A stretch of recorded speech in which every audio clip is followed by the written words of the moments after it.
Welcome to the Royal Australian and New Zealand College of Radiologists' 90th anniversary podcast series, where we celebrate 9 decades of excellence in radiology and radiation oncology.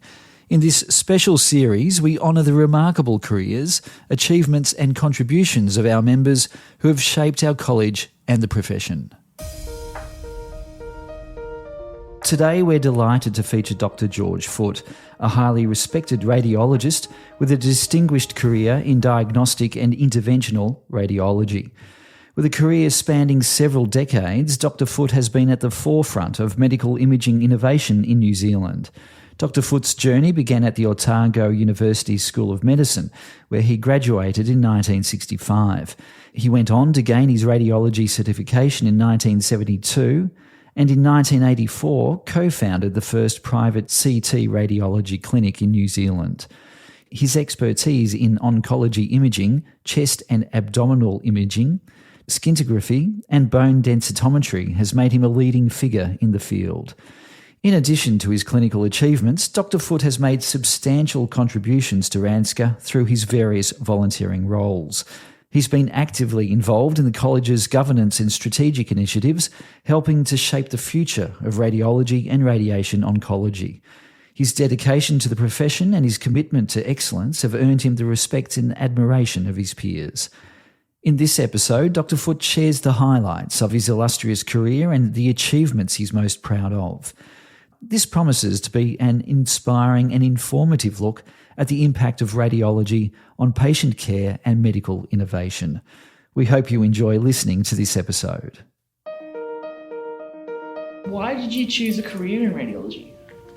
Well, I've asked myself that question a few times, but I think when I graduated from medical school, I didn't quite know what I wanted to do. So I actually did 4 years of clinical work. So I did my 2 house surgeon years, and then after that I did obstetrics for 6 months and thought about that. Then I was a paediatric registrar for another 6 months and quite enjoyed that. And then I was a medical registrar for a year, and I thought, time I started making a decision, over this period I had come into contact with radiology, obviously, in the course of those various jobs I'd held, and it started to fascinate me. And I also had 1 or 2 old classmates from medical school who'd gone into radiology, and they were fellows that I admired and liked. And I thought, well, if he likes it, maybe I would. So I thought I'll give it a crack, and I joined up as a registrar. In those days, it was very easy to get in. They'd take anybody, I think. They took me. So away I went from the first day. I loved it. And I think that if I analyse it, I've got a visual sort of mind. I can read things or see things and remember them, but if people tell me something, I'm not so good, you know. I've got that sort of mind, and I guess as a kid and a teenager, I used to love drawing and art in general, and I always used to say to my father that I thought I would be an architect. Now, my dad grew up, or at least not grew up, but came out of school right at the beginning of the Great Depression. And he said, every time he said, architects are the first people to go broke in a slump, he said. And he's right. I mean, nobody gets architects, do they, to design when there's a depression. So he talked me out of it. Every time he poured cold water on it. So I thought, I'll try and see if I can go to medical school. So I went to medical school, and then I guess I really couldn't quite put it into words, but some years later, when I was running the registrar training program and I was interviewing candidates to become registrars, and a young woman I was talking to and asked her the usual question, the question you've asked me, what is it that appeals to you about radiology? And she looked at me and said, I think it's an art form. She got the job. And because I suddenly thought, yeah, she's right, that's what I love about it, it's an art form. So that's why I'm a radiologist, I suppose, in a nutshell. Lovely. Yeah. Could you tell me a little bit about your career as a radiologist? Oh, okay. Well, I started my registrar training in 1970 in Auckland, and the program, it was only a 3-year course in those days. It's 5 now, of course, and so it should be. But we thought all there is to know in 3 years. And one of the best things that happened to me in my registrar years was I did my session at the women's hospital there, and there was a radiologist called John Stewart, who subsequently was to become one of my mentors, I would say, because he encouraged me to do some research, some clinical research, and on neonatal chests. And I got really wrapped up by this, and I published a paper along with Dr. Stewart in the British Journal of Radiology at that time, and which in fact is still quoted today. I mean, or well, perhaps not today, but I know 10 years ago I came across a reference to that article we wrote. So I got a real buzz out of that, and that made me think. Well, I enjoyed it so much that I really wanted an academic type of career, if you like. And so after my 3 years of registrar training, I got a job in Rochester, New York, on the faculty, a junior faculty position there, which allowed me to do more research, and published a few papers from there, including one which was the leading paper in the New England Journal of Medicine, which is the best medical journal in the world, and I had the leading paper in that. Something I won't go into all the details, but that gave me a real buzz. Interestingly, at that time, there were lots of New Zealand and Australian radiologists just out of their registrar training in faculty jobs in the United States. Not fellowships, but I was called an instructor initially, but I was a faculty member. And the reason for that is because the Vietnam War was going on, and the residents going into radiology training in the States around that time had when they came out of medical school, they were given 2 options. They could either go into the draft, and if they were drafted, they'd go overseas as a medic, which usually meant frontline Vietnam stretcher carrying stuff, scary. Or if they went into a specialty, they had to sign a document to say that they would go into the service for 2 years once they'd finished their registrar or resident training. So what happened was that the junior faculty positions weren't filled. They were coming out of their residency, and they were off into the Army or the Navy or whatever. And so they needed people like us. So it was just great timing. So we had, in the Rochester department, there were probably at any one time 3 Kiwis and at least 2-3 Australians. And it was like that right across the states. In fact, I got a lot of jobs offered, but Rochester was great, worked out famously well. And one thing that Harry Fisher, who was the head of department there, got me to do, he probably thought this guy might be quite a good teacher, and he asked me to set up an undergraduate teaching program, or to help to set up a program, and then which I did, and I started lecturing to the medical students, not just in radiology but anatomy, because in New Zealand and Australia we were taught a lot more anatomy than the Americans were. And so in fact, when I was going to leave there, they actually offered me a dual appointment in radiology and anatomy, because I seemed to know so much anatomy, which helped radiology a lot too. But that really got me interested in teaching, and I guess that's lasted right through my whole career. Oh, and after that, I went to Charleston, South Carolina, to the medical university there. I was offered a job, which is another step up the academic ladder. I think assistant professor, I think it was called, and we went to Charleston, and while it was a pretty good job, although it wasn't nearly as good an institution as Rochester, New York, but enjoyed it. And it was a beautiful place, Charleston.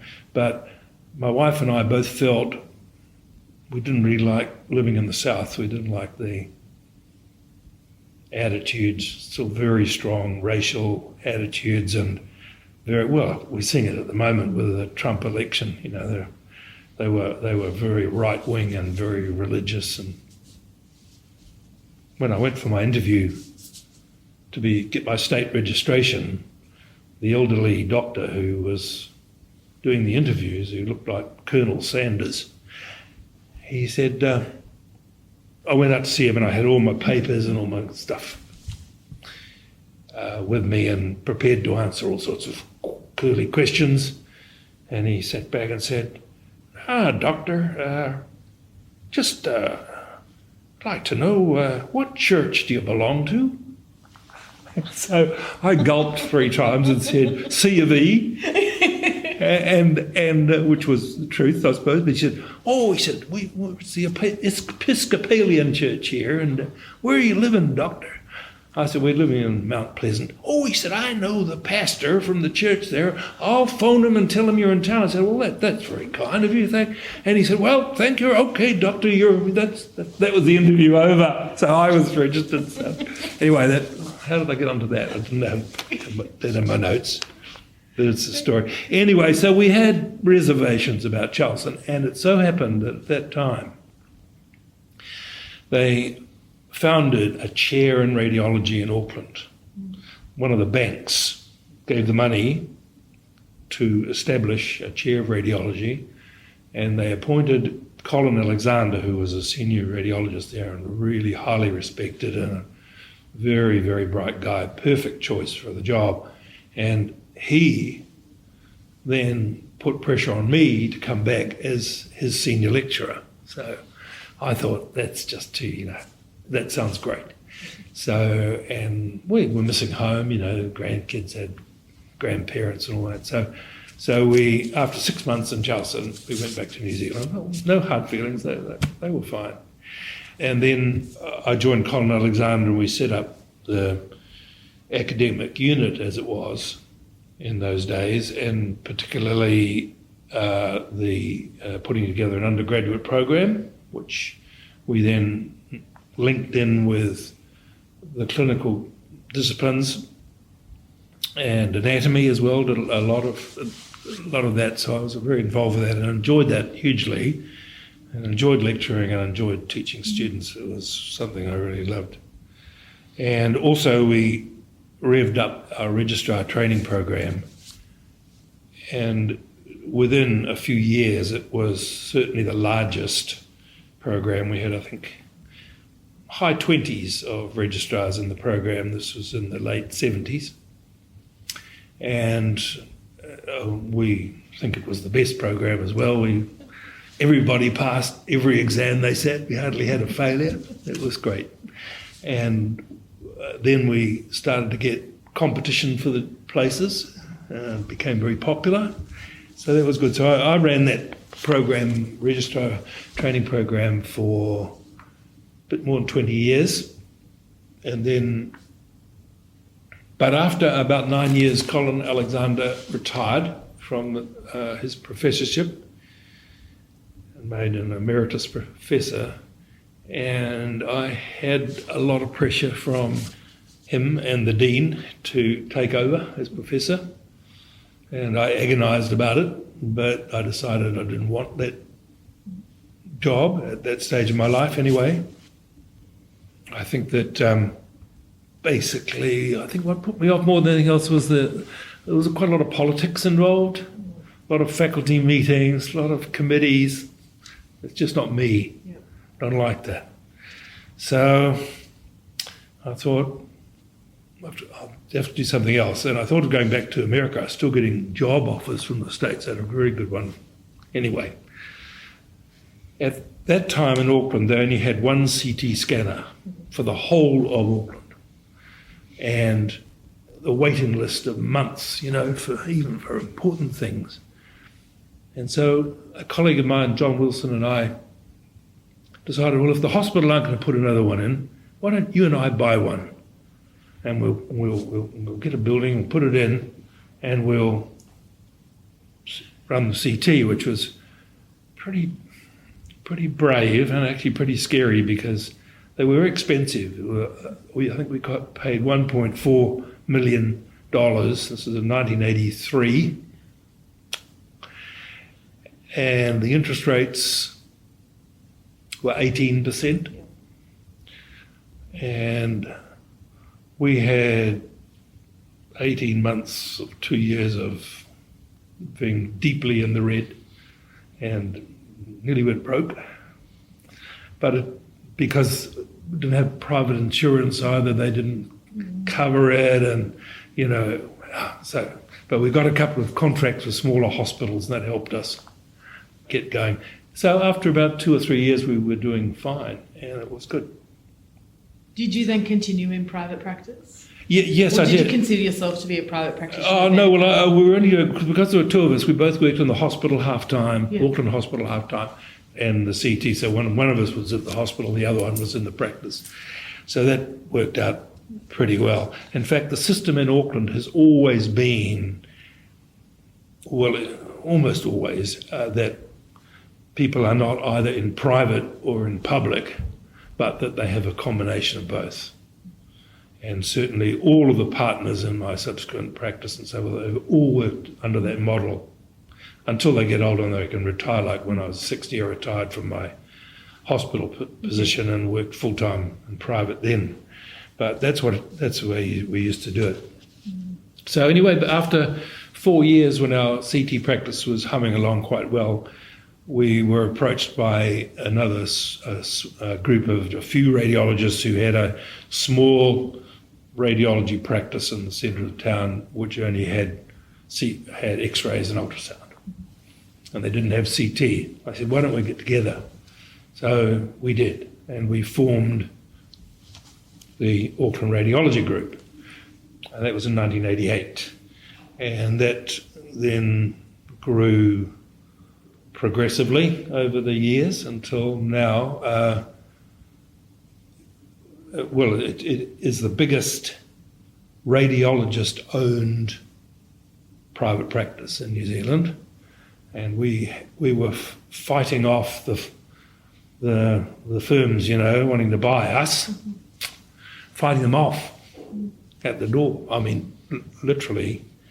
And I was very tempted at one, I was perhaps more tempted than some of the partners to say, gee, they're offering that much, let's do it. But in fact, no, we're not doing it. And I'm very glad that we didn't. Yeah. And so it's still now, we have about, how many radiologists in the firm? 25. Wow. And still privately owned by the partners, of which I was one until I turned 70 5 years ago. And then I retired from the practice, from the partnership, and now I work 4 half days a week, which is brilliant. I love it. And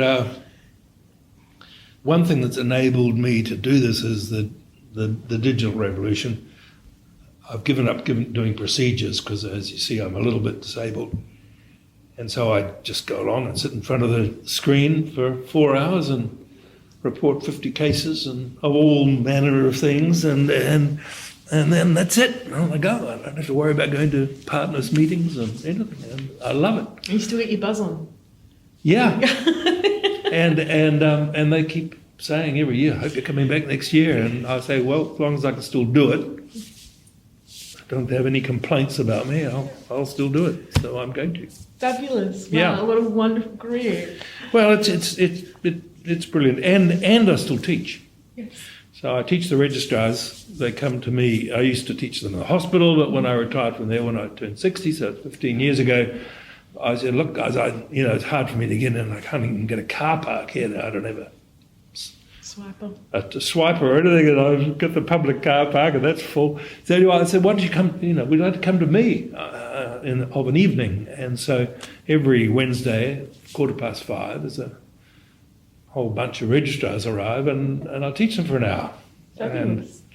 I teach them a lot of things. Mainly plain films, mainly chest, but also until recently when they made the Part 1 exam digital and they had to do anatomy drawings as part of their paper, I taught them anatomical drawing, because one thing I like doing, as I mentioned earlier, is drawing. And so I taught them how to draw a chest x-ray and all the bits on it, and how to draw a lateral view of the ankle or whatever. So I'd like that. Don't do that now, so just teach them radiology for longer. But they seem to really enjoy it, and they beg me to do it again next year, so I'll do it again next year. And, you know, sometimes at the end of the day I think, oh gee, I'm a bit tired, but once I get started, it's great.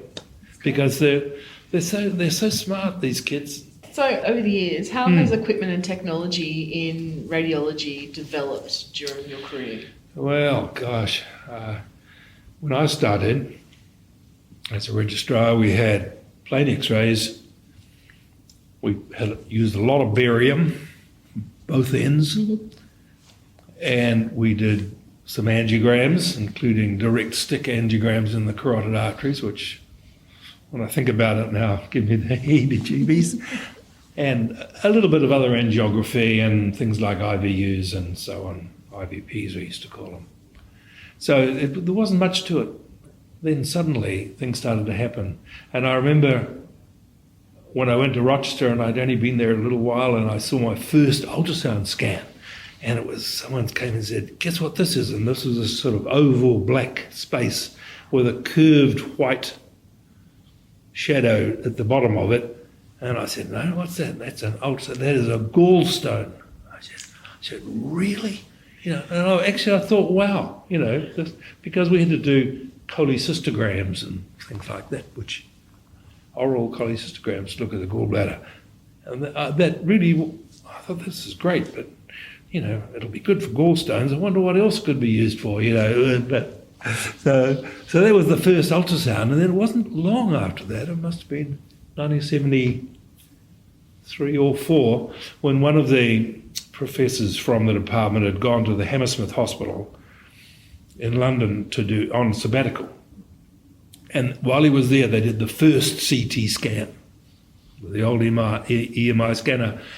And he came back, and when he gave us a talk about his sabbatical, he said, and look at this. And he put up this picture with a sort of like this oval thing with a few sort of squares of black, grey or white, you know, dotted around. No, I don't know what that is. No, this is a CT scan of a brain. Yeah, really? And it shows hydrocephalus, so he had to show us. I mean, oh yeah, okay, really? You know, that was the first CT scan. That was 1973 or 4, 73 maybe. And of course, 10 years later, I was putting a CT scanner into private practice, I mean, which had, in beautiful detail, I mean, it was very slow, but it was gorgeous detail. So that was amazing. Then MRI came along, and then nuclear medicine, and I do nuclear medicine, and the changes in that have been dramatic as well. Interventional radiology, they've got way past the direct stick carotid angiograms, thank God.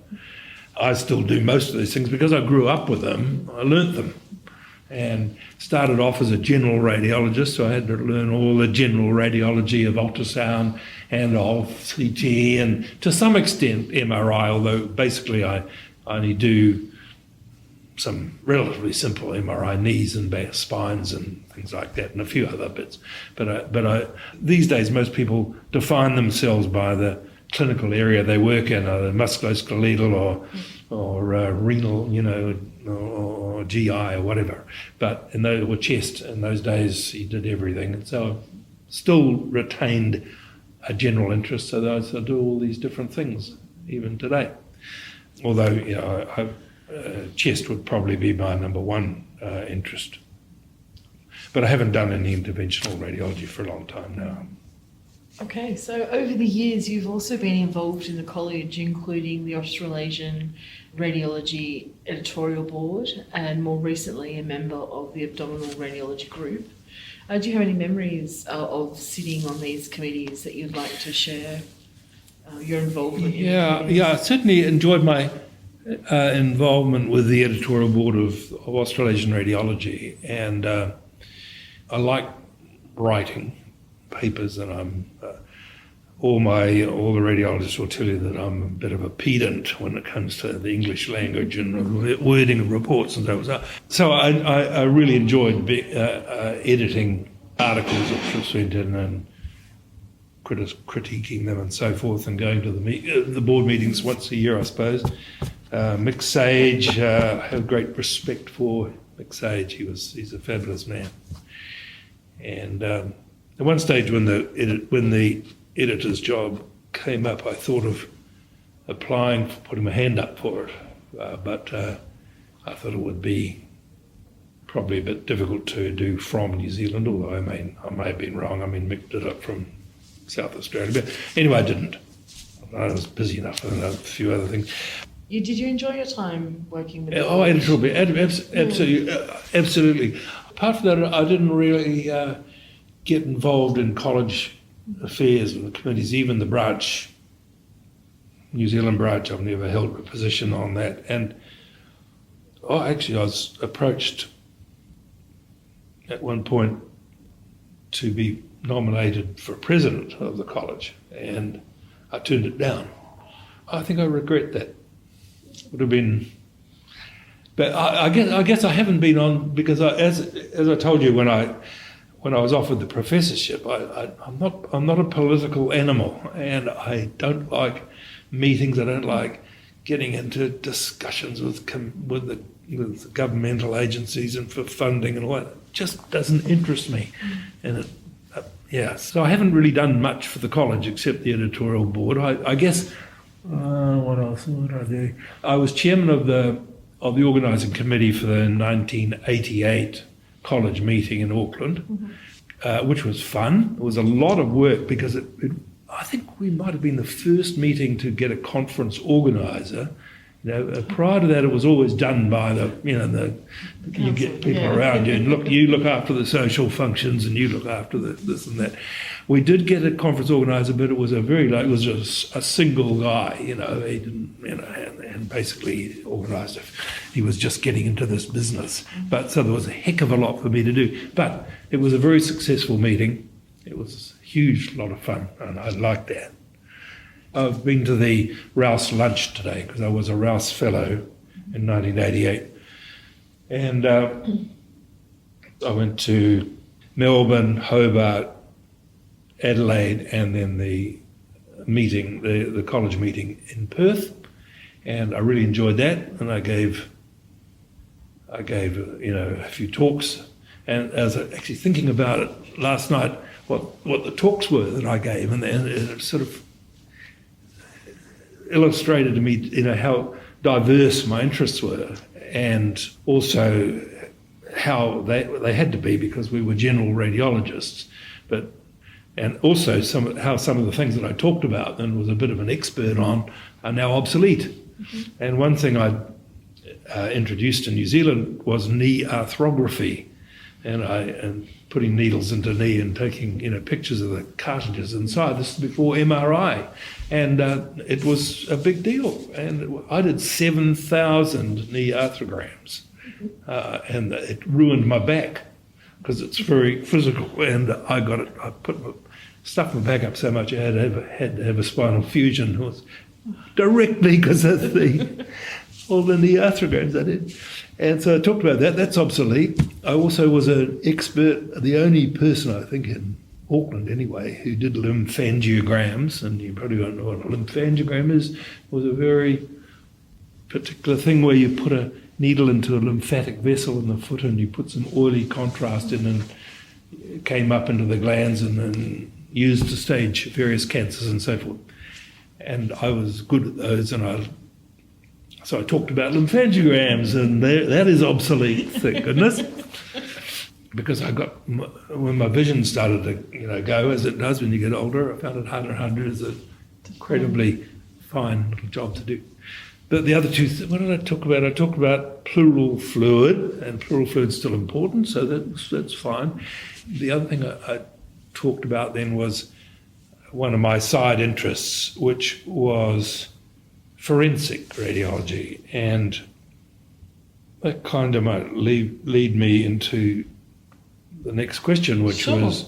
your reflection of your the proudest moment in your career? Proudest moment of my career, yes, right, okay. Well, what would be the proudest moment? Does it lead that way? I'm really interested to know more about this forensic radiology. Yeah, okay, well, because that was the proudest moment of my career, and I'll get to that in a minute. I guess, well, a proud moment was winning the HRCR prize, which is for the top graduate in the Part 2, because while I had been a reasonable student at school and at medical school, I certainly wasn't in the bottom half of the class, but I never really won anything, right? And to actually come top in Australia and New Zealand, because I think I was just so fascinated and loved it so much. I did know a lot, and I was very chuffed to get that award, so that was a proud moment. What else? On to forensics. Yeah, forensic radiology is kind of a very side specialty, or subspecialty, I should say. And I got involved in forensic work because of the Air New Zealand plane that crashed into Mount Erebus in 1979.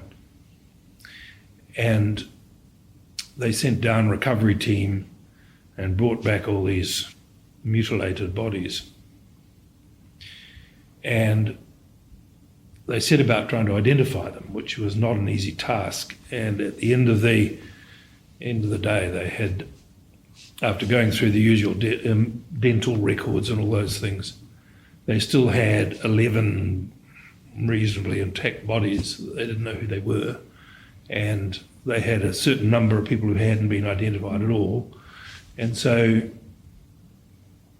Colin Alexander and I were called in, and could we help? And we talked about it and said, well, look, all the people who haven't been identified, the police need to go to their families and ask them to find any x-rays that they've had done, right? Whether it be a chest x-ray or an ankle or a gallbladder study, and bring them in. And then we will then x-ray these bodies, the appropriate parts. We think this is an elderly woman, we think this is a young man, and therefore that narrows it down, so it could be so-and-so, so-and-so, so-and-so. So we'd x-ray the parts and then compare them.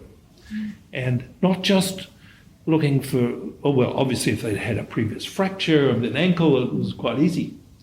Or if they had a hip replacement, it's quite easy. But even if they'd had nothing like that and had a normal hand x-ray, even the anatomical differences in the bones of the hand, for example, even on one finger, even on one bone of one finger, are absolutely peculiar to that individual, and no one else, not even an identical twin, looks the same. Mm-hmm. Yeah. So by these means, we were able to identify 11 bodies that otherwise would not have been identified, and I guess that was pretty good because the families appreciated that so much. They wanted a body to mourn over as part of a way of dealing with grief. We all do that, right? So that what got me started. So I got to know the forensic pathologists there. So they started involving me in cases, all sorts of different cases where there's been unexplained deaths and bodies pulled out of the river and all that sort of thing. But the best moment came when one of the forensic pathologists came to me and he said, look, I've been involved in this case and where two people have been convicted of murder and given life sentence for life for beating someone. It was a young woman, a young Tongan woman who had married an elderly European man, I think mainly so she could get residence, right? And lived with the elderly man, but had a Tongan boyfriend, right? So when he was found with multiple fractures of a most unusual kind, they were accused because they had the motive and they had the of beating. And anyway, the pathologist came to me and said, it just doesn't seem right, He said, this young couple, despite the fact they were lovers and all that, they were really nice young people, and he just didn't believe they did it, and there was something not right about the injuries from a pathologist's point of view. And he said, "Do we look at these post-mortem x-rays?" And he put them up, and I immediately said, "This man has had an epileptic fit. The only way you can get these particular fracture dislocations of the shoulders, 2 shoulders and 1 hip, was severe epileptic fit." And just something I happened to know. So anyway, I went away and researched it and looked it all up and absolutely convinced. So then started, meantime, they were in prison, right? It's 2 life sentences. So anyway, went obviously to the defence lawyer, and then it went, after a period of time, he took the information to the Court of Appeal, and the Court of Appeal thought this sounded reasonable, so they ordered a new trial. And when we went to the new trial, and I was in the dock for a whole day, my evidence, the judge said to the jury, "You may think that this is one of those unusual cases where the accused have not only raised reasonable doubt, but have proved their innocence." And they were acquitted. And they made 60 Minutes got into this, and they made a 60-minute documentary on it, and came and interviewed me and all that stuff.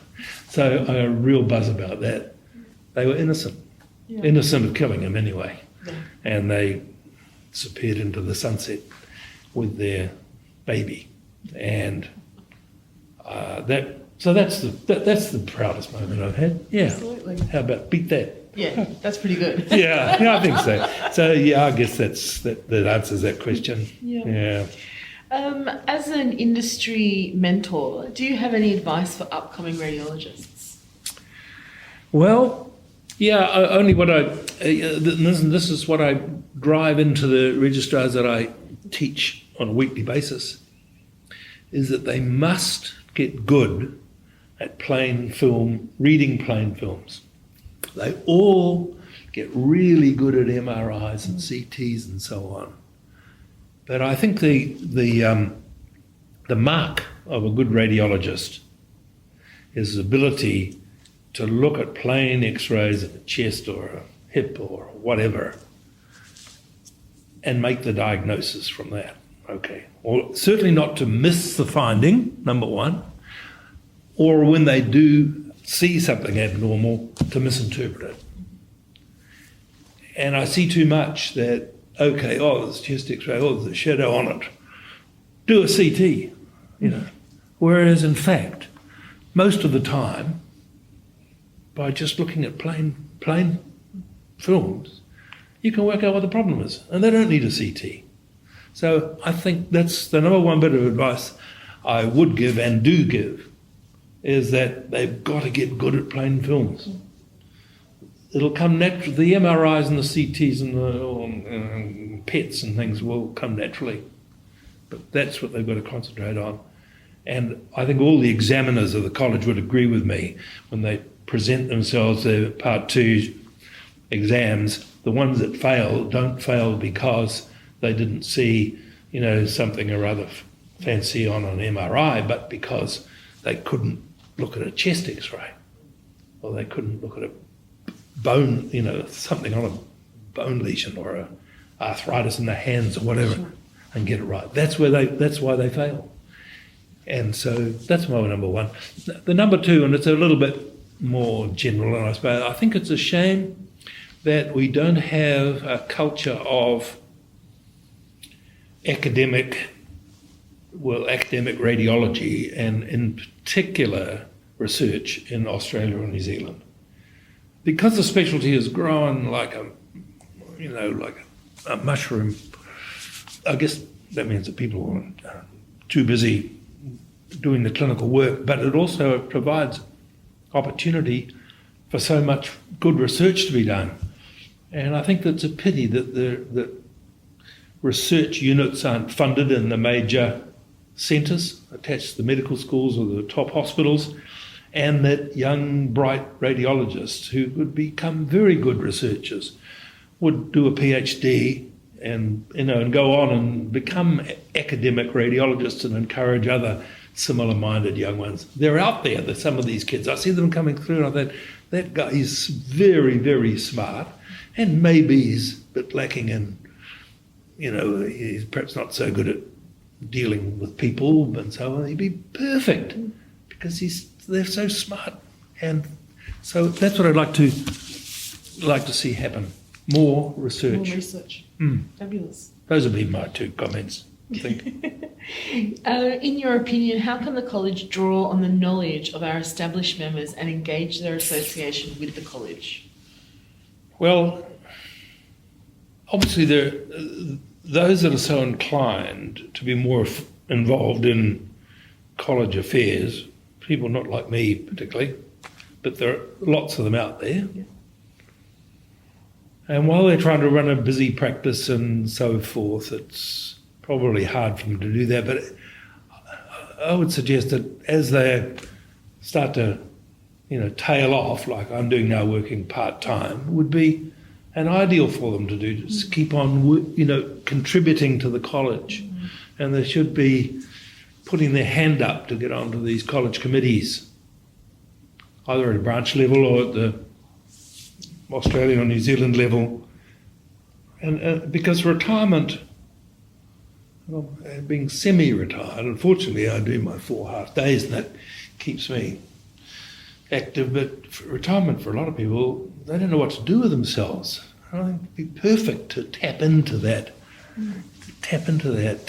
expertise and experience they've had, and also to give them something to be interested in and to donate their time and efforts to. That's for those who would like to do that. I think there must be many out there who would, if they were invited to. There are some also who enjoyed teaching when they were working full time, and I would say to them, continue to teach, because people say to me, "You're still teaching, you're 75, man." Yeah, I like it, and they seem to lap it up. So, they should be, more of them should be doing that. So those are a couple of areas where I think people should be encouraged to use their experience and the time, more time they've got available to contribute. Yeah, it takes up a lot of time. What do you see the future of radiology? The future of radiology, well, I take myself back nearly 50 years when I started as a registrar, and could I or anyone else have predicted what was going to happen in 50 years? No way. So you ask me now, and I have to say the same answer. No way. I mean, one just imagines it'll be onwards and upwards, but it's tremendous. I mean, it's revolutionised medicine, and my clinical colleagues agree with me. They say, the greatest thing that's happened in medicine the last 50 years. I said, yeah, I know. What do you think? This might be an orthopaedic surgeon or an endocrinologist, whatever. And they say radiology. Yeah. Brilliant. And I think they might still be saying it in 50 years. Yeah? Fingers crossed, right? Yeah. Yeah. Is there anything else you'd like to share today? A special anecdote or a funny story? Anecdotes. Well, it was funny. I was down talking to, I ran into one of my old friends who was a registrar with me in Auckland in 1970. Started, and I hardly seen him over the years. In fact, he lives here now. And he started here. He said he's a bit of a surfer, and he spent his house surgery years surfing, and he thought radiology would be a good thing to get into because it'd give him more time to go surfing. Okay, but now he's back over here now, and he's older than me, 76, 7, lean as a He's lean and fit, still surfing. Yeah, that's brilliant, isn't it? But anyway, we were reminiscing about because we shared the same little group of four of us. Started in 1970, and we were talking about the director of radiology at Auckland Hospital, a chap called Roger Marshall, he was a dear old bloke, a very, very nice man. I wouldn't say old, he was possibly only in his 50s, but he's really old. And he epitomises, I think, that the sort of the old school radiologist. He'd been an engineer, and then he went to medical school, and then he did radiology because he loved engineering and tinkering with things. And those days we all wore white coats, long white coats, and I guess the clinical guys had their stethoscope and their ankle tapper and things, and tuning fork, and we had, I don't know what we had in our pockets, notebook, a few pens, ruler.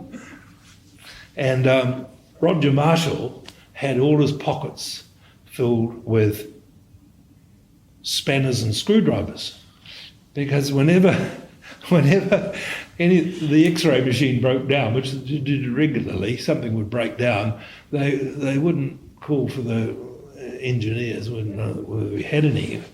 It'd have to be the firms, I suppose, that'd come in and charge you an arm and a leg to even fix something.